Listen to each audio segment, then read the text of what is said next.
इस वीडियो में हम रिव्यू करेंगे टैबलेट्स का जिनका नाम है मेड्रोल टैबलेट्स। इनके अंदर जो एक्टिव ड्रग होती है उसको कहते हैं मेथाइल प्रेडनिसोलोन और ये एक स्टीरॉयडल ड्रग है यानी स्टीरॉइड्स हैं। 2 मिलीग्राम में भी आती है, 4 मिलीग्राम में भी आती है, 8 मिलीग्राम में भी आती है और 16 मिलीग्राम्स में भी आती है। अब वो देखते हैं कि डॉक्टर आपको किस तरह से प्रेस्क्राइब करते हैं। सबसे हाईएस्ट डोज जो इसकी अवेलेबल हो सकती है वो है 32 मिलीग्राम्स। देखिए, जैसे हमने बात की कि एक स्टीरॉयड है, तो आप स्टेरॉइड्स प्रेस्क्राइब होना और स्टेरॉइड्स का इस्तेमाल होना, स्टेरॉइड इस्तेमाल करने से पहले आपको पता हो कि ये स्टेरॉइड क्या करती हैं आपके जिस्म में। देखिए, स्टेरॉइड का काम ये होता है कि ये आपके जिस्म में जो इम्यून रिएक्शंस होते हैं उनको सप्रेस कर देती है, इम्यूनिटी को सप्रेस कर देती है, यानी कि आपको एलर्जी होने से बचाती है। इसके अलावा अगर कहीं पे सूजन हो रही है तो सूजन को ख़त्म कर देती है। जैसे कि आप कह सकते हैं आर्थराइटिस में सूजन होती है तो बहुत तकलीफ होती है, कोई ब्लड डिसऑर्डर हो गया या कोई एलर्जी हो गई। इसके साथ-साथ कुछ कैंसर वगैरह में भी इसके बहुत सारे इस्तेमाल है। कभी-कभी आँखों की कोई प्रॉब्लम हो जाए, इस्तेमाल हो सकती है। जिल्द के ऊपर कोई प्रॉब्लम हो, किडनी में मसला हो, इंटेस्टाइनल या लंग्स डिज़ीज़ हो, इम्यून सिस्टम का कोई डिसऑर्डर हो, तो इस तरह की मुख्तलिफ तरह की प्रॉब्लम्स में इस्तेमाल होने वाली मेडिसिन है। स्वेलिंग ख़त्म करती है, पेन ख़त्म करती है। जिस तरह से डॉक्टर आपको प्रेस्क्राइब करता है, अगर उसके मुताबिक आप इसका इस्तेमाल करेंगे तो फ़ायदा होगा।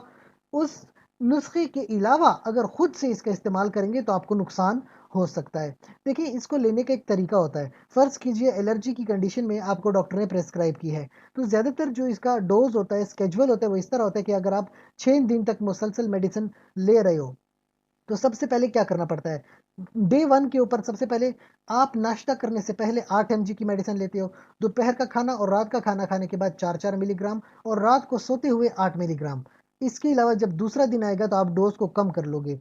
4 मिलीग्राम नाश्ते से पहले, 4 मिलीग्राम दिन का खाना खाने के बाद, 4 मिलीग्राम रात का खाना और 8 मिलीग्राम सोते टाइम। फिर तीसरे दिन पे क्या करेंगे कि नाश्ता करने से पहले 4 मिलीग्राम ले लेंगे। उसके बाद लंच करने और डिनर करने के बाद आप 4-4 मिलीग्राम और रात का खाना खा और रात सोते हुए भी 4 मिलीग्राम लेंगे। फिर आप क्या करते हो, चौथे दिन पे फिर 4 मिलीग्राम खाना खाने नाश्ता करने से पहले और फिर खाना खाने के बाद 4 मिलीग्राम और रात को सोते हुए 4 मिलीग्राम। 5वाँ दिन फिर आप ऐसा करेंगे, सिर्फ़ नाश्ते से पहले 4 मिलीग्राम लेंगे और रात को सोते वक़्त 4 मिलीग्राम लें।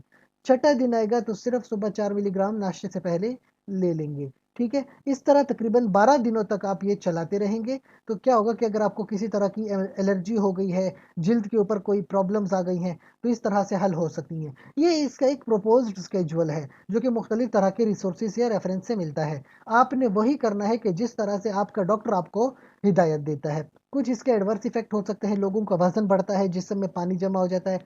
इसके अलावा कभी-कभी आपके जिस्म के जो बाकी हार्मोन्स होते हैं, उसके ऊपर सप्रेशन आ जाती है, कभी-कभी एक्ने हो जाती है। अच्छा, लोगों को डायबिटीज़ भी हो सकती है इससे। कभी-कभी इसका जो है ब्रेन पे कुछ इफ़ेक्ट पड़ सकता है, हैलुसिनेशंस हो सकती हैं। अच्छा, वुंड हीलिंग डिले हो सकती है, तो ये कुछ प्रॉब्लम्स भी आपके ज़हन में होनी चाहिए। बहरहाल, ये जो स्टेरॉयडल ड्रग्स हैं, ये बड़ी कमाल की ड्रग्स हैं, बहुत की तरह की कॉम्प्लेक्स सिचुएशन में बड़ा फ़ायदा देती हैं। हमसे कोई सवाल पूछना हो तो कमेंट सेक्शन में पूछिए। साथ ही गुज़ारिश है, चैनल को लाइक करें, कमेंट करें, शेयर करें, सब्सक्राइब करें। शुक्रिया।